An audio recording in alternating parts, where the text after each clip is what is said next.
जय श्री राम सभी को। आखिर क्यों है भगवान जगन्नाथ का ऐसा स्वरूप? क्या ये मूर्तियां अधूरी हैं? और अगर अधूरी है तो ये अधूरी किसने छोड़ी? क्यों है जगन्नाथ में 3 मूर्तियां? आखिर किसने स्थापना की थी इस मंदिर की? नमस्कार दोस्तों, स्वागत है आपका एक और नई वीडियो में, जिसमें हम 4 धाम में से आखिरी धाम भगवान श्री जगन्नाथ के बारे में बात करेंगे। तो चलिए हम वीडियो में आगे की ओर बढ़ते हैं और वीडियो को अंत तक जरूर देखना। भारत की 4 धामों में से आखिरी धाम को जगन्नाथपुरी कहते हैं और कहते हैं कि जब आप इन तीनों धामों की यात्रा पूरी कर लें तो अंत में जगन्नाथ जाना चाहिए। देश के पूर्वी छोर पर बंगाल की खाड़ी के किनारे बसा हुआ है पुरी। आस्था और टूरिज्म का एक बहुत ही महत्वपूर्ण संगम है, जो कि ओडिशा की राजधानी भुवनेश्वर से 60 किलोमीटर की दूरी पर पड़ता है। श्री जगन्नाथ मंदिर वैष्णव संप्रदाय का एक प्रसिद्ध हिंदू मंदिर है, जो जग के स्वामी श्री कृष्ण भगवान को समर्पित है, जिसे जगन्नाथ कहा जाता है। जगन्नाथपुरी को धरती का वैकुंठ भी कहा जाता है। स्थान को शाक्षेत्र, नीलगिरी या नीलांचल कहकर भी संबोधित किया जाता है। अनेकों पुराणों के अनुसार यहाँ पर श्री कृष्ण भगवान ने बहुत सी लीलाएं की और साक्षात नील माधव के स्वरूप में यहाँ पर अवतरित हुए। उड़ीसा स्थित यह धाम द्वारका की तरह समुद्र के तट पर स्थित है। चलिए सबसे पहले मैं आप सभी को भगवान श्री जगन्नाथ के मंदिर के बारे में कुछ बताता हूँ और उसके बाद में आपको इससे जुड़ी हुई बहुत सी महत्वपूर्ण बातें आपको बताऊंगा। स्थानीय मान्यता यह है कि यहाँ पर कई वर्ष पूर्व नीलांचल पर्वत पर स्वयं भगवान नीलमादन अर्थात भगवान श्री जगन्नाथ निवास किया करते थे। एक दिन राजा इंद्रमान को रात्रि में भगवान विष्णु ने उनको दर्शन दिए और उन्हें बताया कि नीलांचल पर्वत की गुफा के अंदर मेरी एक प्रतिमा है, जिसे नीलमाधव कहते हैं। प्रभु बोले, तुम एक मंदिर बनवाओ और उसमें मेरी इस मूर्ति को स्थापित कर देना। नीलांचल पर्वत पर एक सबर नाम का कबीला था, जिसका मुखिया विश्ववसु भगवान श्री जगन्नाथ का बहुत बड़ा उपासक था। उसने भगवान नीलमाधव को एक गुफा के अंदर छुपा रखा था और उस गुफा के अंदर वह भगवान की पूजा किया करता था। राजा इंद्रधनुम ने अपने एक सेवक ब्राह्मण को उस मूर्ति को वहां से लाने का आदेश दिया। ब्राह्मण वहां पर पहुंचा। उसने मुखिया की पुत्री से विवाह कर लिया। कुछ दिनों बाद उस ब्राह्मण ने अपने ससुर से भगवान नीलमाधव के दर्शन की इच्छा व्यक्त की। पहले तो मुखिया जी ने दर्शन के लिए मना कर दिया। उसके बाद उनकी बेटी के बार बार कहने पर उन्होंने हाँ कर दी। मुखिया ने ब्राह्मण की आंखों पर एक पट्टी बांधी और उसे लेकर भगवान नीलमाधव के दर्शन के लिए लेकर चला गया।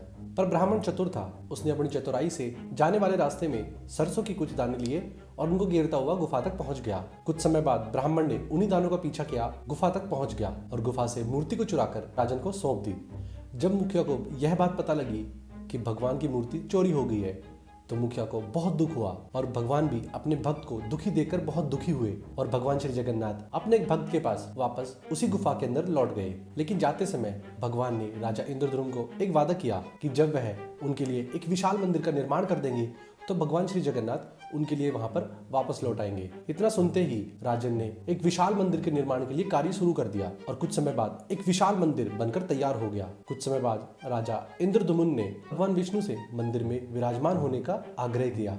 भगवान नीलमाधव ने राजन से कहा कि द्वारका से एक बड़ा लकड़ी का टुकड़ा समुद्र में तैरकर यहाँ तक पहुँच गया है। उसी लकड़ी के टुकड़ों से आप मेरी मूर्तियों का निर्माण करवाइए। राजा के सेवकों ने टुकड़े को तो ढूंढ लिया, लेकिन वे सब मिलकर उस टुकड़े को उठा नहीं पाए। इसके बाद राजा ने सबर कबीले के मुखिया और वहां के अन्य नीलमाधव के भक्तों को निमंत्रण दिया और उनसे आग्रह किया, कृपया कर आप इस चीज में उनकी सहायता करें और इस भारी लकड़ी के टुकड़े को मंदिर तक पहुंचाने की प्रार्थना की। सबको बहुत आश्चर्य हुआ जब मुखिया विश्ववसु ने अकेले ही उस भारी भरकम टुकड़े को उठाकर मंदिर के पास लेकर चले गए। राजा ने उस लकड़ी के टुकड़े से मूर्तियां बनवाने के लिए उनके राज्य में जो भी कुशल कारीगर थे उन सभी को बुलवाया और उनसे आग्रह किया कि वो इस लकड़ी के टुकड़े से भगवान श्री जगन्नाथ की मूर्तियां बनाए। बहुत प्रयासों के बाद भी किसी भी कारीगर से उस पर एक छीनी भी नहीं लगी। इसके बाद राजन बहुत परेशान हुए। उसके बाद भगवान विश्वकर्मा एक बूढ़े व्यक्ति का रूप धारण कर वहां पर पहुंच गए और उन्होंने राजन से आग्रह किया, कृपया कर उनको आदेश दे कि वो इस मूर्ति का निर्माण कर सके।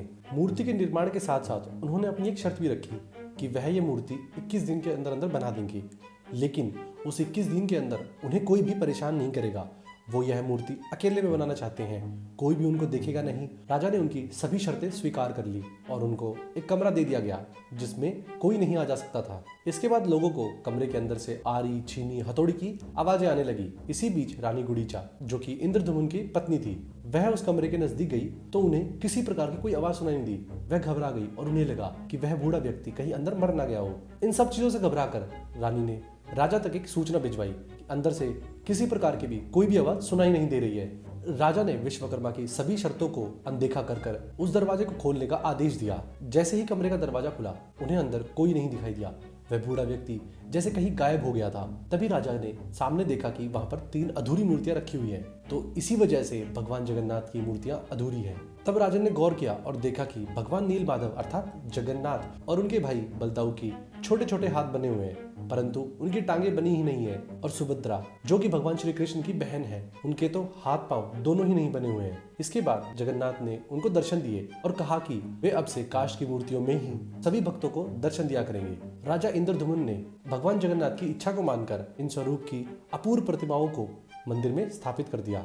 इस प्रकार से इस सब के बाद में भगवान जगन्नाथ और उनके भाई बहन इसी रूप में भक्तों को दर्शन देते हैं। तो ये तो थी भगवान जगन्नाथ की मूर्तियों का राज। तो चलिए अब मैं आप सभी को उनके इस विचित्र स्वरूप की कहानी बताता हूँ कि आखिरकार भगवान श्री जगन्नाथ ऐसे क्यों दिखते हैं कि उनकी इतनी बड़ी बड़ी आंखें हैं और एक अनोखा स्वरूप है।